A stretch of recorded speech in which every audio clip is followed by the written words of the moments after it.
Hello parents, I have been talking to you guys about a lot of different difficulties you go through while raising your child with problem. Doesn't matter what problem they have or what diagnosis they have.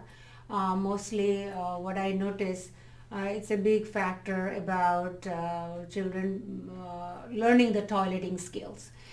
When a child is little, we know when the age of 2, 3, they are supposed to be toilet potty trained, and so that they can use the toilet and you can get them off of the diaper.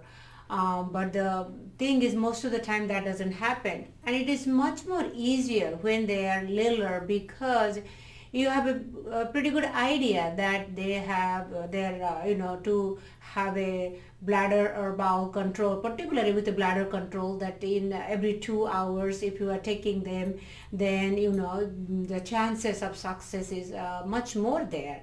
And but mostly what I have come across in all these years, when I was actually working in India for Spastic Society of India, children with a lot of physical limitations, and all kind of diagnosis, they had this problem of toileting. So how the system it worked, like conditioning. If we have a basically they follow the routine, having a calendar, and then in a specific interval taking the child to put them in the potty seat. So conditioning to make them understand, to be able to have the evacuating their bladder, emptying their bladder. So, and also have, usually children, they will have a routine that when they are going to have a bowel movement too. If they are having a routine of eating, what time they're eating, what time they're going to sleep, so they will have a routine what time, and you can establish that routine. So as quick we start, that is much more easier, and then you can able to. And when I talk about conditioning and training and all those things, and we are coming across quite a lot of children, they have they can move around. If you are bringing them to sit on the toilet, they could try to run away. So, and most of the time they are not connecting to what is the part how the toilet plays and having in the potty seat. First of all, I was advising today one of the grandmas. She takes care of the one 6 years old, and some suggestions. First of all, the child needs to connect to understand why the toilet is used for the purpose. First of all, you need to, whenever you are seeing the child is having a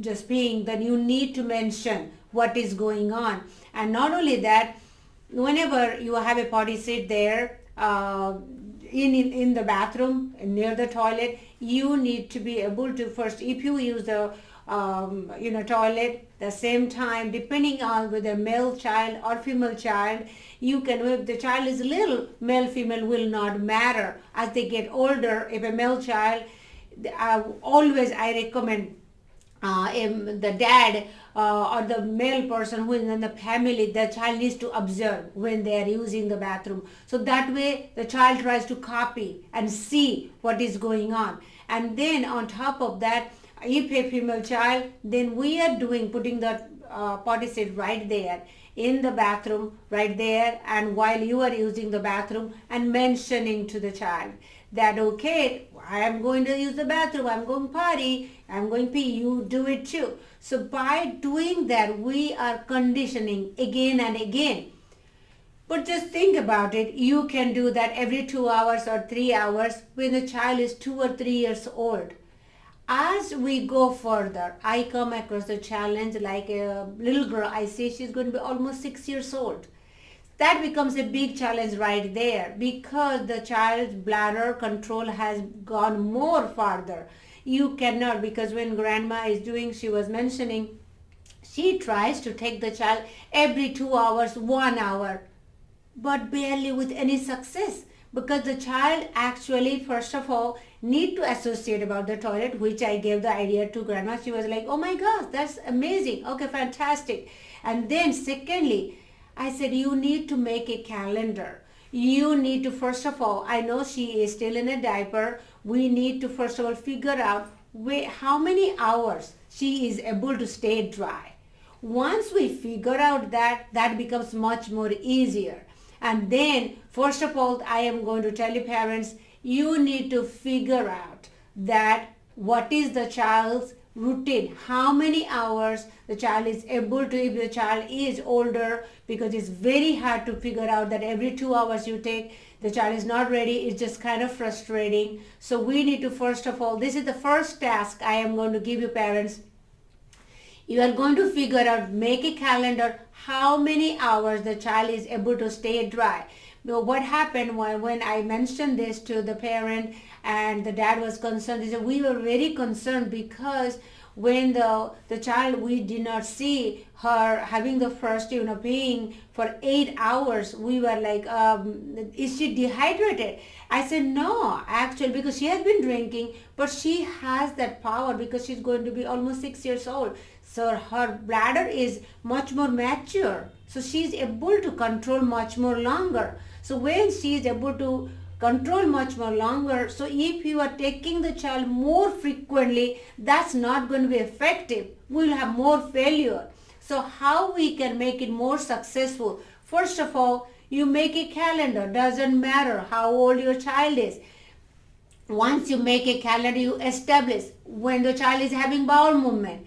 And then I am going to teach you, once you have the calendar, what you need to do next.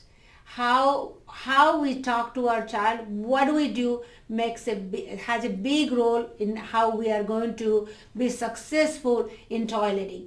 Doesn't matter, but the first thing is we get so focused on so many things that we forget that toileting, that's the first thing we need to be able to train.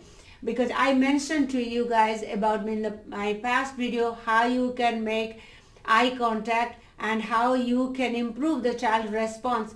This is the same child, when she came, she had no response. Now her response is 95% of the time she is responding, she is coughing, she's doing so amazing.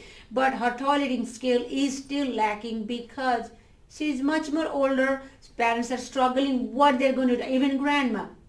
So I am going to go over in the next video what do we need to do after you make a calendar. It takes few times, but you keep track, so that will give you an idea depending how much liquid, keep track how much liquid your child is consuming, because you want to be successful. So this is something we have to do it first. Doesn't matter whoever the person is, because when I am conveying this message to you parents, you have to convey this to the other care provider, which was missing. Today I find out the grandma did not know. So that creates a big problem, because when I'm asking question, I just want to be successful. We all have to be involved. If we are already, our child is having problem and confused, and if we are not keeping consistency, then we cannot be successful. So first you create the calendar, figure out when consuming, what are the hours. Then I am going to, next suggestion I am going to do what we are going to do so that to be successful. And I will see you next time. Bye now.